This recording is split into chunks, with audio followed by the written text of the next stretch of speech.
Good afternoon.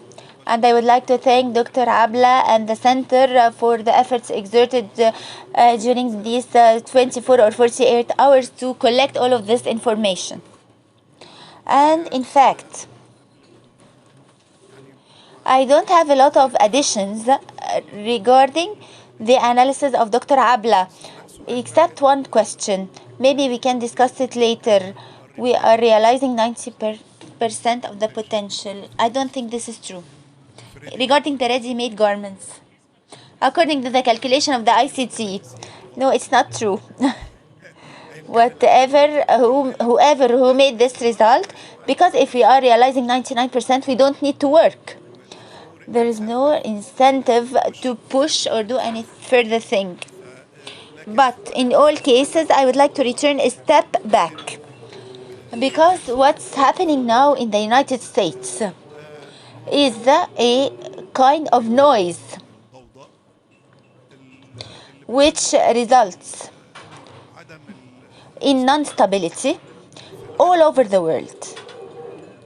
And in fact, this is something that is not what happens now from Trump's side. He said he will do that. And we see Trump 2.0 for the second time. The first time when Trump came, he had, like the Americans said, he had big boys inside the administration. They could make some control and some review regarding the resolutions and decisions that he may take and which may have negative impacts. But this time he had two advantages. The first advantage is that he was more ready, and the second advantage is that he resorted to extremist right research centers under the leadership of Heritage Institute, and they made something called Vision 2025, which Trump is trying to implement in full. How is this being done? In which framework?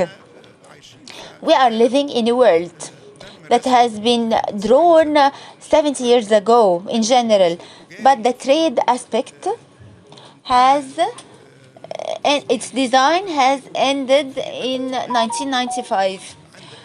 When the World Trade Organization has been established, and it has the general tariff of the trade, which is known as the GATT, and they made another agreement called GATT, which is trade in services. So the rule-based system became available, and all the world agrees on it. And we are playing inside a court that has well-known rules. And 30 years ago, we have redrawn the international chains of production based on the division of work. The poor countries will be specialized in what is less regarding the value added, and it depends on the labor and the labor extensive with primary tools and the more innovative world, it will focus on the value added and the marketing, which all will be transformed into services. When the US complains or Egypt complains from the deficiency in the trade, and this is not a full view, because we should look to the payment balance of sheets. The payment balance of sheets, it has a trade part and another part that has to do with the services. And for many years, the services were compensating the deficit in the trade balance. So we had, for example, some loss and when we look to the United States, we couldn't look, and the United States government could not look only to the trade deficit. It should look also to the full stance of the payment balance. And the American government has a lot of surplus because of the services and the specialization in work during the last 30 years. The general picture, this general picture, some of the places in the United States and other Western countries started to look to this as a bad deal for them, because they have been vacated from the industrialization process. So there was deindustrialization for the Western communities, and they are not happy with this. But it's not a must that this is something healthy.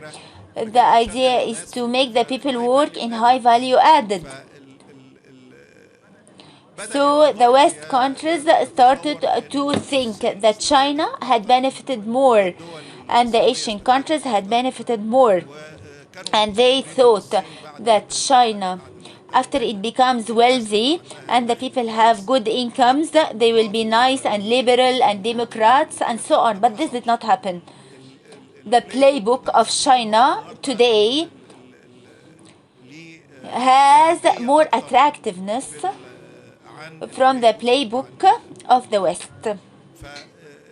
So what we see now is the destruction of the world system like we have known it 70 years ago, and in the trade aspect this was the big problem,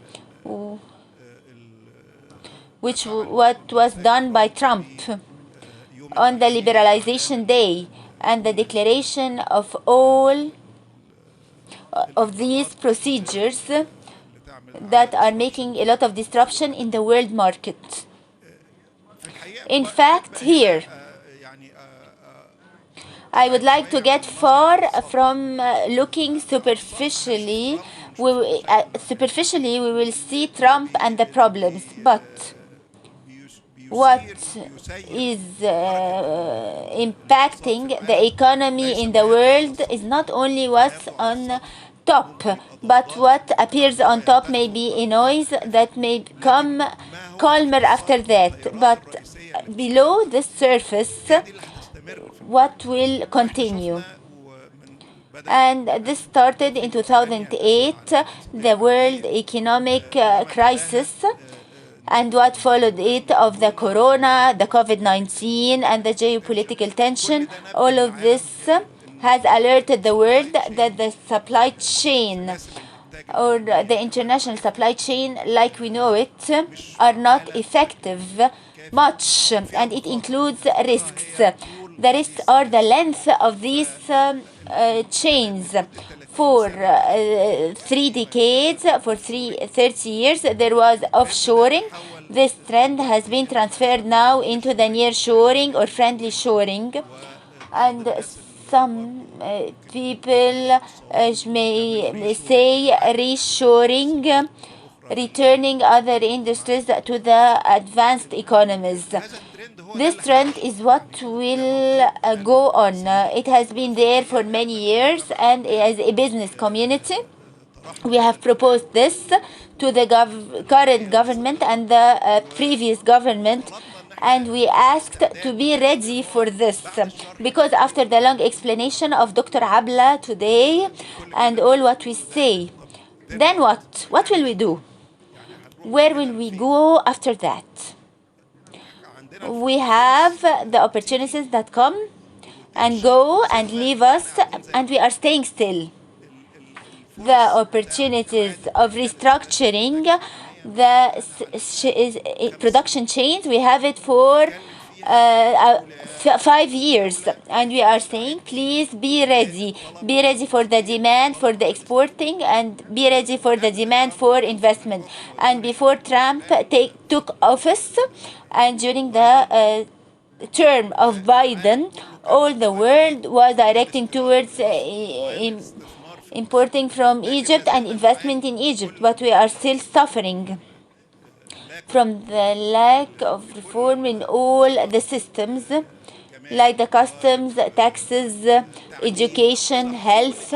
All of these are problems that we should solve, or we will have no opportunity to benefit from these problems or this noise, because this noise provides for Egypt and other countries some opportunities. Not only Egypt and other countries too can benefit, but who will be ready to benefit from this opportunity? I will not talk more so as not to be lengthy, and thank you very much. Thank you very much. Now we have with us the third commentator, Mr. Yahya Elwathik. Mr. Yahya Elwathik, you are with us now. I'm welcoming you all, but I'm sorry I'm late because I had a meeting. Don't worry. We are very happy to have you with us today, Mr. Yahya Elwathik Bellah. He is the head of the Trade Representation Authority, and his CV has many posts in the Trade Representation Authority, but the most important post, he is a candidate for the Trade Representation Authority. You have been nominated. Oh, you have been, okay. Congratulations. Congratulations. He has been already employed. you know about this you very well. You are an expert in this. So you didn't attend this presentation, but we will listen. Want to listen from you how you see about the tariff.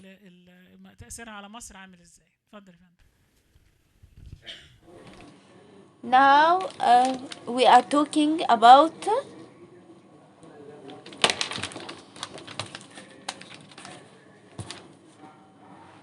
I had a meeting with the USTR last Friday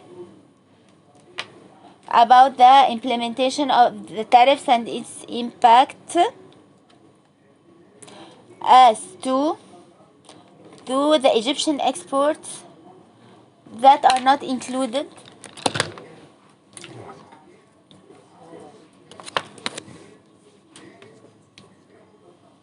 We find the country which is more favored with care. If you have, for example, the tariff is 10%, maybe it will be 20%. As to the QIZ areas, they had some exemption, and the tariff was 10%. As to the steel and aluminum exports from Egypt, it will resume to be 25%. This is applied by the US on all countries of the world. There is an annex called Annex 2. This annex, where Egypt is one of the selected countries in a number of big products, it will take the MFM rate. It will, if it's 5%, it will be 5% as is. It will not be 10%. When we talked about with the Americans on the Friday, they said that 10% that was imposed on Egypt, whether in regarding the QIZ or the other products,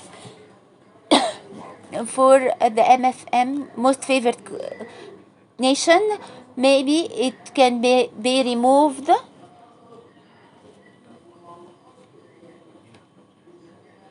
according to what we call the barriers.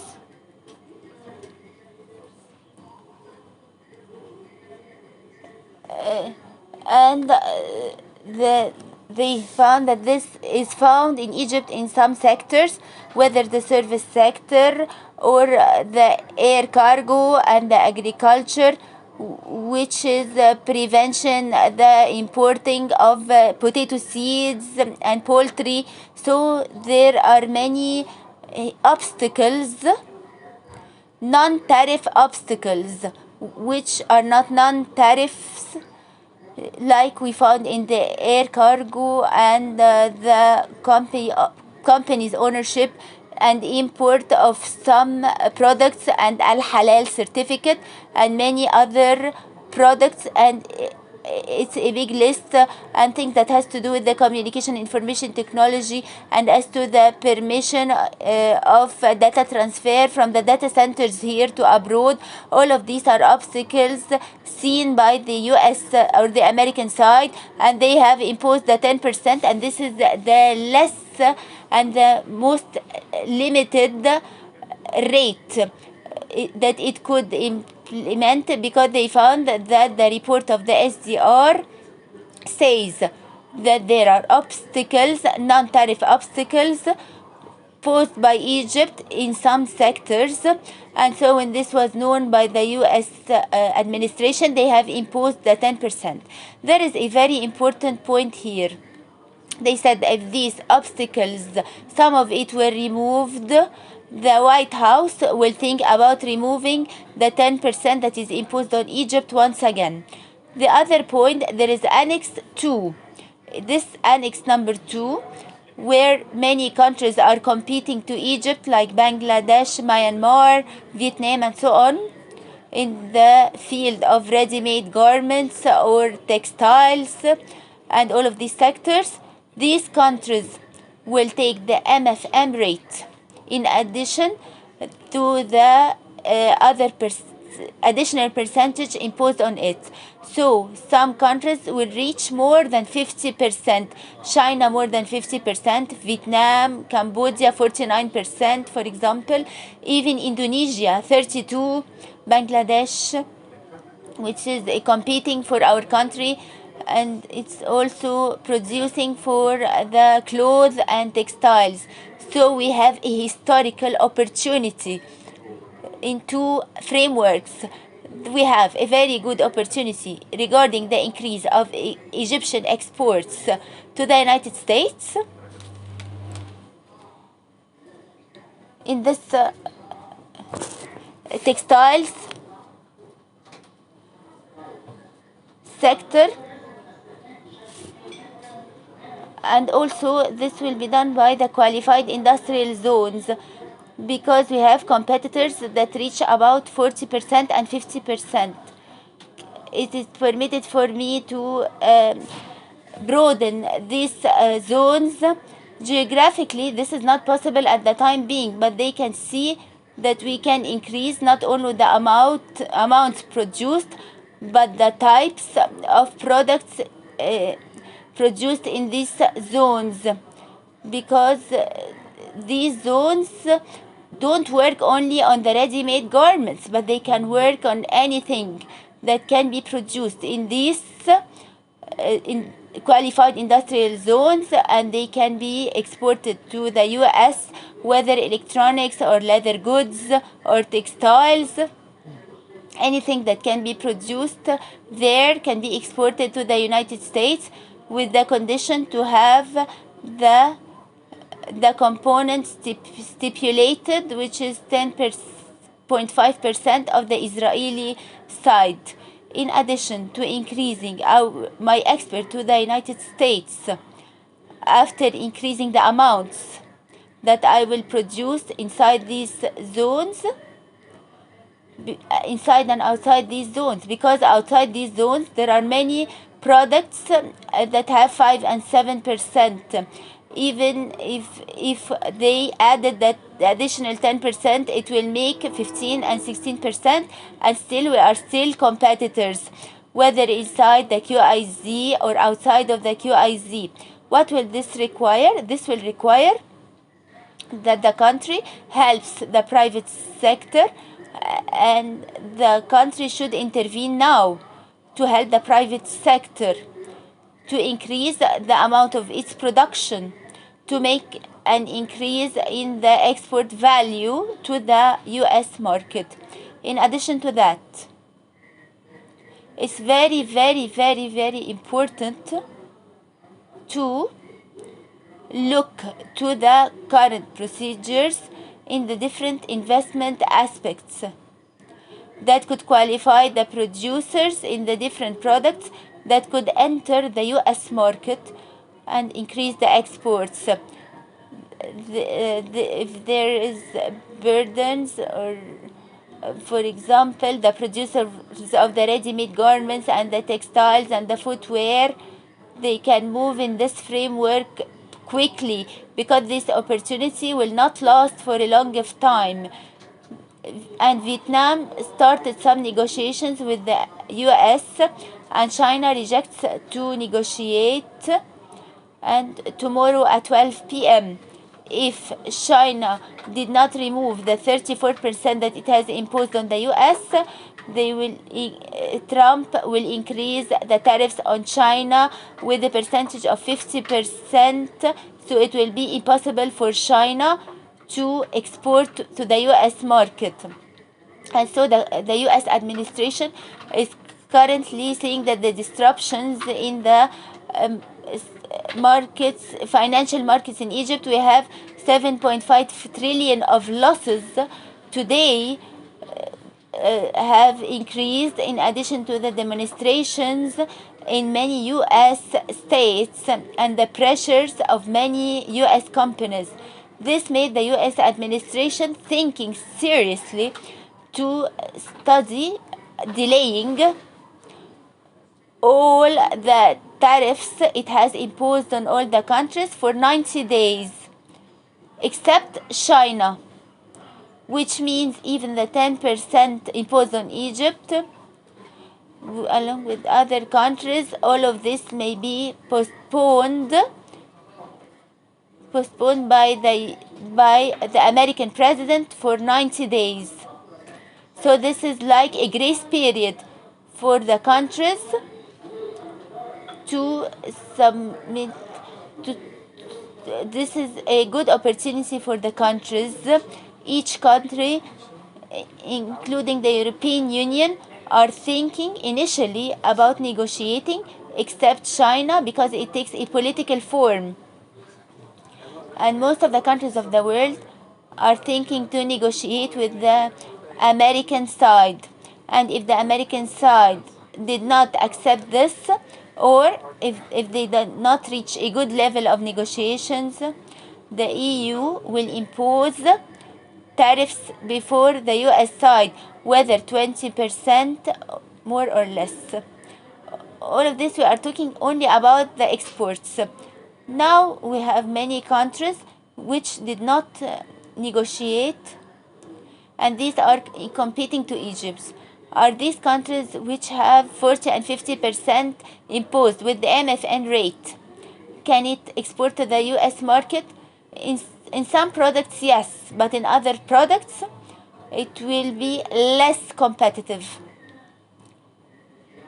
We have a golden opportunity to attract investments, if we'll talk about the investments, from a number of countries in the world like China, Turkey, and Vietnam and others, so that we can attract investments from these countries and they can work here in Egypt with the reduced cost and export to the US market with the 10%.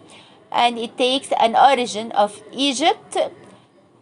It will take the country of origin will be Egypt and export to the US with the 10%. This means that I should take into consideration as an Egyptian government, we should move very quickly, because the problem is usually that we take a lot of time to study the decisions, but this requires a very quick movement.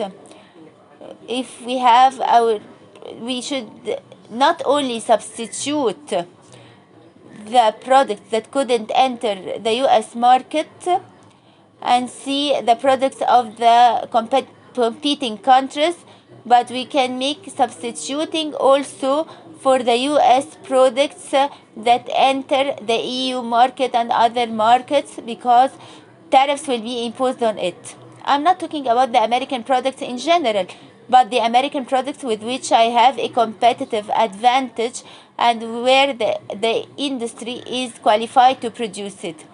Also, we have very good opportunities to have investment from countries like China, the EU, Vietnam,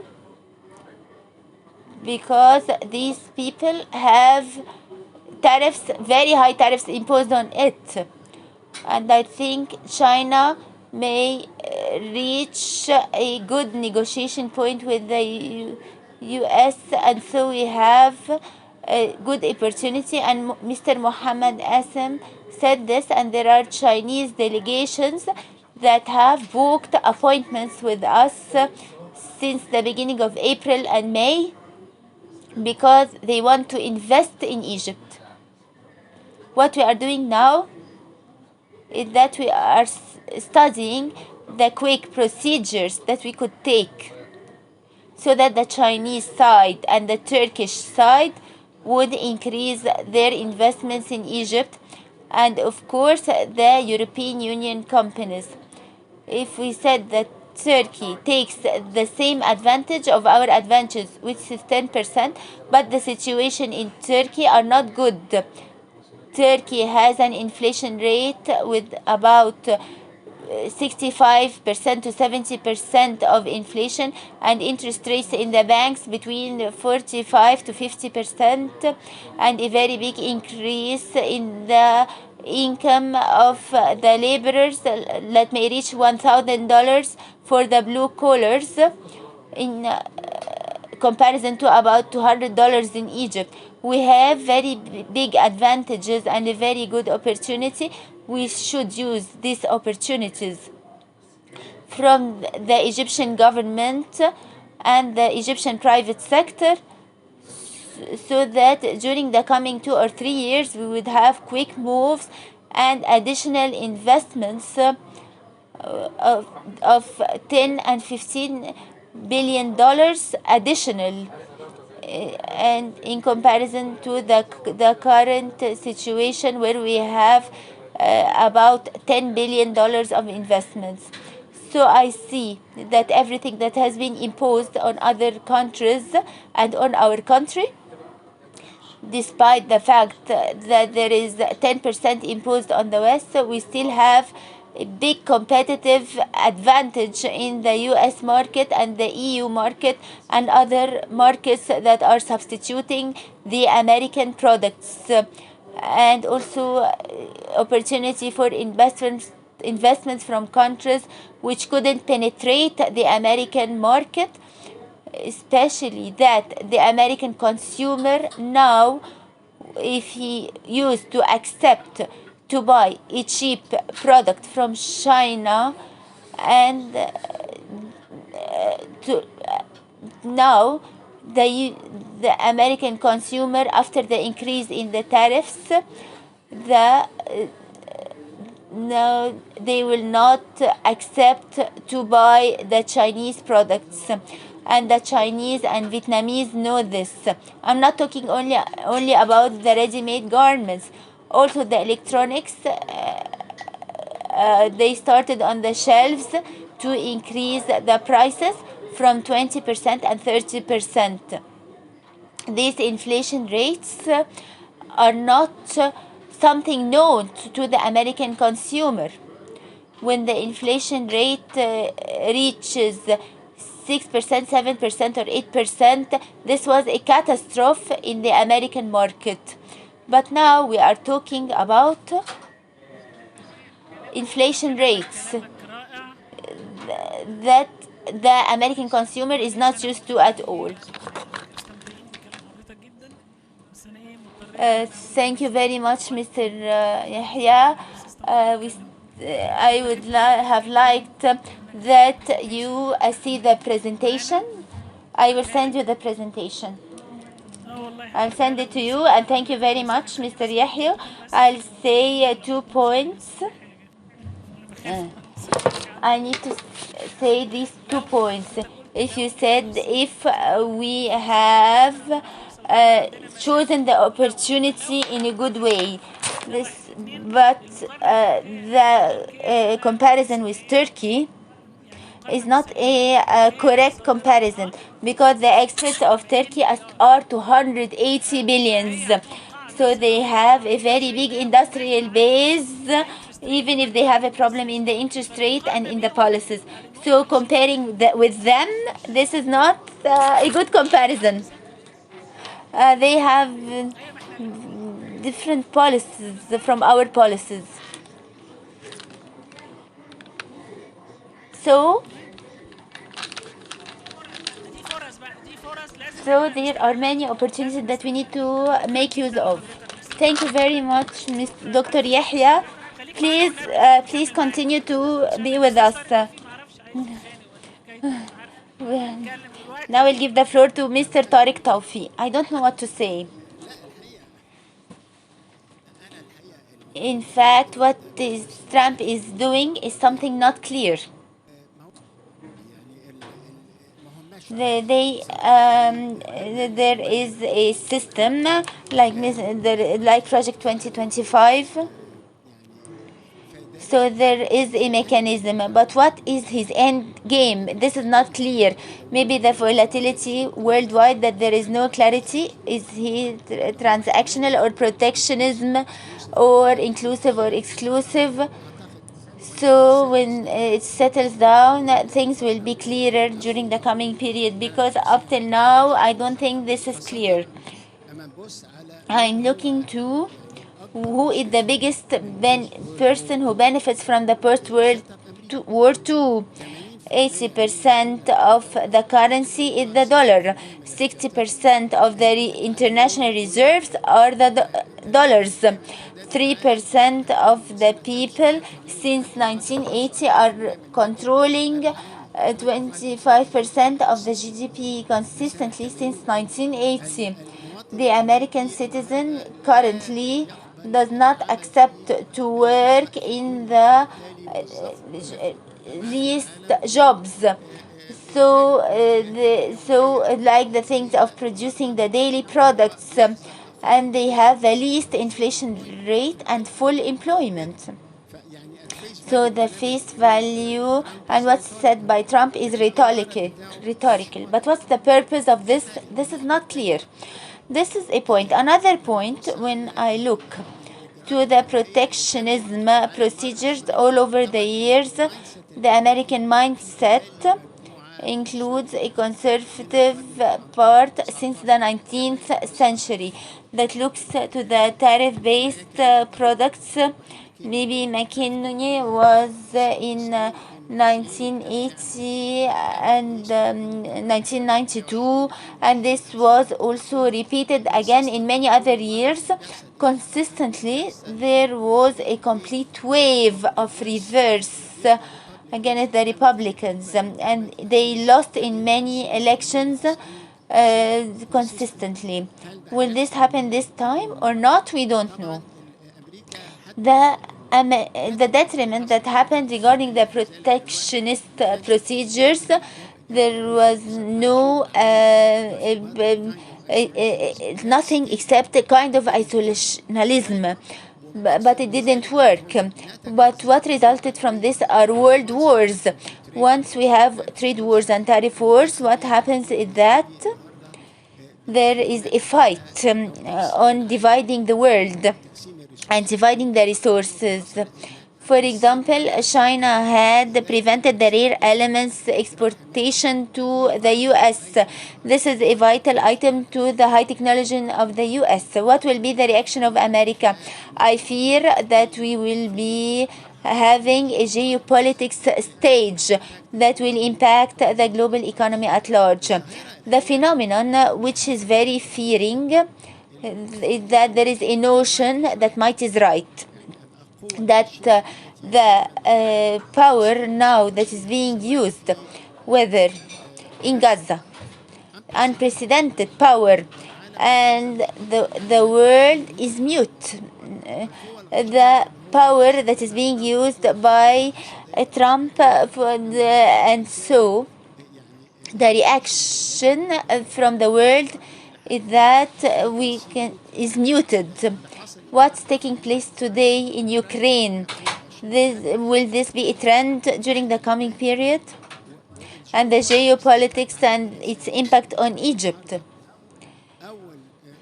now there are negotiations with Iran and also mobilizing a number of weapons around Iran. So this is a point of negotiations. So if there is a flare-up in the region, who will be harmed? Automatically, when the tariffs increased happened, there was a flight of capital out of Egypt. And we saw a movement today in the pound. The geopolitics was confused during the coming period.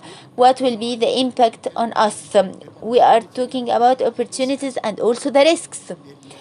The recession is worldwide. If there is a stagflation, what will be the impact on the Egyptian exports and its potential? What will be the impact of attracting the FDI? Will there be an appetite or no? I'm talking like a devil's advocate. Like Dr. Yahya said, there are opportunities, but there are also severe threats. So we couldn't take it as a face value. And within this context, I think that one of the most risky things are the geopolitics and its impact on the region as a whole.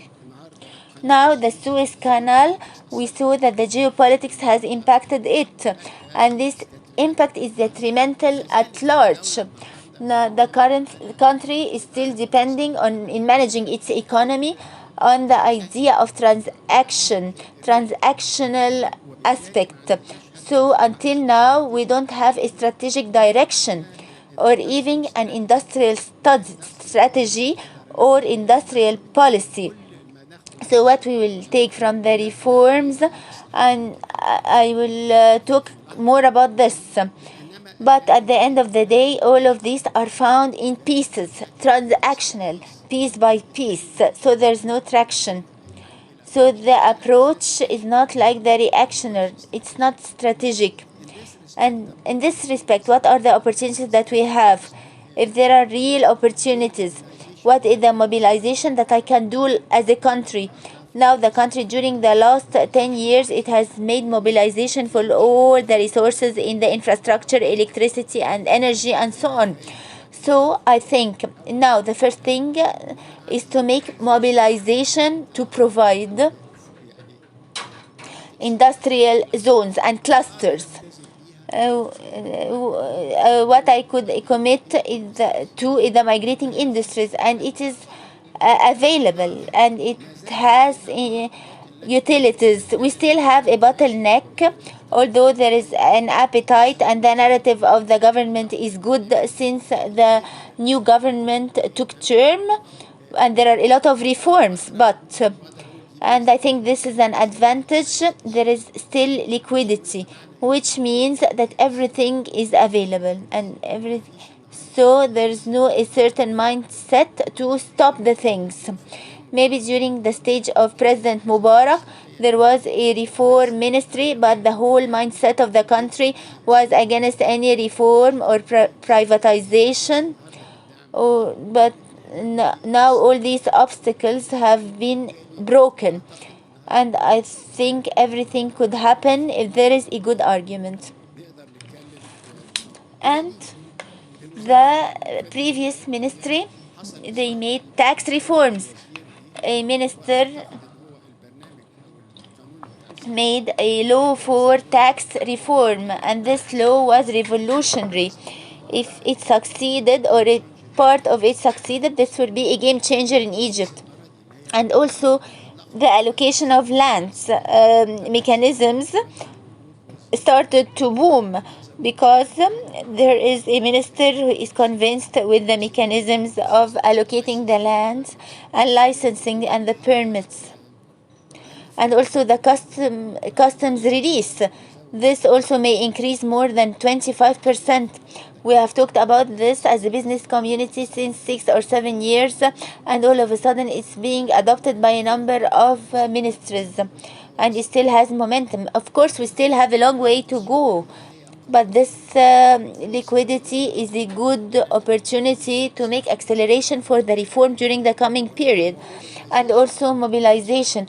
Once we have a clear strategy, and to stop looking to the economy as an economy, as having transactions. The economy is still depending on volatile pillars, and to have natural resources, tourism, and remittances. If the country will not direct towards a sustainable development and sustainable development manufacturing. So if we made a factory today, we will start the production today. If we made a city today or real estate investment, we should start immediately. So we should change the mindset, and we should have a strategic direction and to mobilize ourselves at large. One of the things that have good opportunity is the volume of the external debt of the private sector does not represent 1 or 2 or 3 or 4% of the general debt. The country now has more than 90% of the general debt. In other countries like Turkey, the countries have 30 to 50% of the external debt. So there is a role for the private sector to do instead of the country in this direction. And the last thing I would like to say, so that I would not be lengthy, the balance sheet unit. We have a poor Ministry of Finance and rich institutional governments, but this kind of consolidation is not found. I remember Dr. Samir, before 2011 there was the unified account or the surplus of the government agency who enter in this to decrease the debt. I don't think that this is available now, but this is a tool that could perform better regarding the financial ability of the country during the coming period. And thank you very much. Thank you very much. There are reforms and many other things to do, a long way to go, but we don't have time, so the time element is very important.